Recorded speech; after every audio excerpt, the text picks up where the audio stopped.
Killers of the Flower Moon. Alors, dans la série, le grand retour des papis du cinéma, après Woody Allen, 87 ans, mais là, le comeback était plutôt raté. Avant Marco Bellocchio et Ken Loach, respectivement 83 et 87 ans, que tu vas évoquer tout à l'heure, Patrick, pour leur dernier film. Puis, bientôt, Barbet Schroeder, Miyazaki, 82 ans chacun, ou Wim Wenders, un jeuneau de 78 ans, qui seront à notre sommaire bientôt, parlant du nouveau long-métrage de Martin Scorsese, 80 ballets au compteur, qui éclaire une part sordide de l'histoire des États-Unis. 3h30 d'immersion implacable dans une grande fresque historique, politique, criminelle.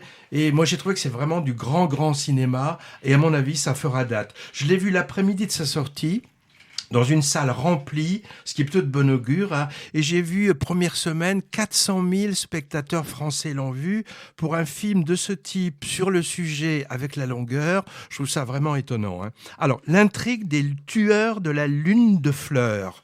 Je reviendrai sur l'explication de ce titre. Hein. C'est adapté d'un roman basé sur une tragédie réelle, et longtemps occultée, celle de morts suspectes dans les années 20 au sein de la communauté des Osages. C'est quoi ? C'est une population amérindienne déplacée des années auparavant vers un territoire de l'Oklahoma, hors de ce sol aride du pétrole a jailli. Au début du film, des images d'archives surprenantes montrent les conséquences de cette manne financière qu'a été l'or noir sur la population locale, manne qui a bien sûr attiré des appétits peu scrupuleux.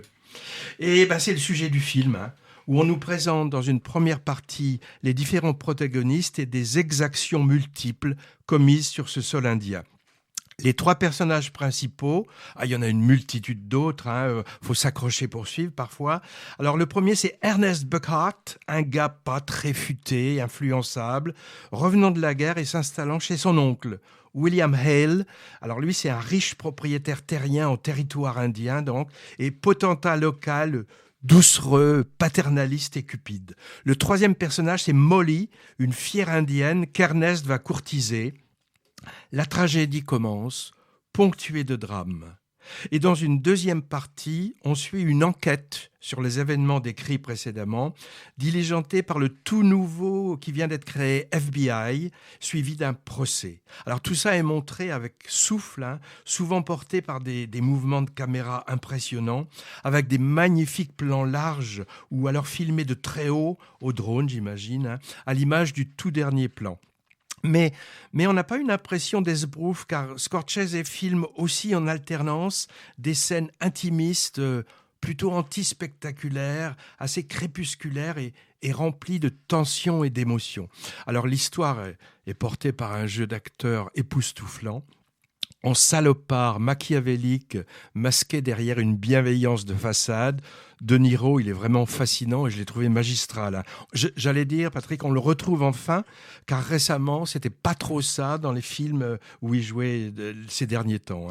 Et puis, on a aussi le grand DiCaprio, en pleutre, manipulé par son oncle.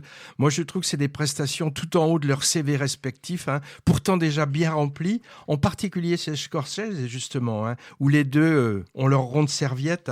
On va pas énumérer leur film avec lui, mais on peut penser à Taxi Driver, Raging Bull, Casino, Les Affranchis pour l'un, et puis Aviator, Shutter Island ou Le Loup de Wall Street pour l'autre. J'ai vu au générique que Leonardo DiCaprio, il a produit le film. Et il faut aussi mentionner Lily Gladstone, c'est la magnifique, en digne Molly, personnage central autour duquel tout le récit s'articule et dont la dignité ne cessera d'être bafouée. Un mot sur la fin. Les 10 dernières minutes. Non, Patrick, sans dévoiler, bien sûr. C'est une pirouette. C'est une pirouette assez étonnante qui rend hommage à la fiction comme moyen de retranscription des faits historiques. Mais ici, non pas la fiction cinématographique, mais la fiction radiophonique, avec en plus une toute dernière minute surprise vraiment émouvante. Je tease. Un mot aussi sur la bande originale, assez hypnotique, qui accompagne les images. Musique tantôt lancinante, tantôt percussive, parfois bluesy. Elle est signée Robbie Robertson, compagnon de route de Scorsese, décédé cet été, de sang indien, j'ai vu, et ex-leader du groupe 70 The Band, à qui le cinéaste Scorsese avait consacré un documentaire en 78, captant leur concert d'adieu pour la postérité. Patrick se souvient encore de cette dernière valse, le titre du documentaire. J'ai vu que le titre « Les tueurs de la lune de fleurs » et non pas « Les tueurs de la fleur de lune » est une référence à une expression employée par une poétesse Osage, qui désignait ainsi une plante florale invasive qui, pendant certaines périodes, les mouvements de la lune, recouvre les prairies du territoire indien au détriment des fleurs plus petites qui ont l'air du mal à pousser. Alors, évidemment, métaphore poétique qui s'applique à la façon dont les colons blancs ont étranglé la culture indienne et se sont appropriés les terres des natifs en les spoliant au fil de la conquête de l'Ouest. Avec son dernier film, Scorsese signe vraiment une grande épopée sur les fondements douloureux des États-Unis, que certains voudraient bien oublier peut-être. Dans la veine de son Gang of New York en 2002, qui évoquait aussi les fondations de l'Amérique viciée par la violence. Alors la conscience politique de Scorsese alliée à son talent empêche toute amnésie avec cet hommage à une population native décimée. Et pour enfoncer bien le clou, c'est à la même période où se déroulent les faits qu'ont lieu les exactions du Ku Klux Klan. Et le réalisateur n'oublie pas non plus de convoquer cette sinistre mémoire dans son film et de tacler aussi au passage l'alibi religieux. Voilà, j'étais un peu long sur The Killers of the Flower Moon, mais c'est parce que c'est vraiment, je trouve, un film important qui vaut d'être enfermé 3h30 dans une salle de ciné.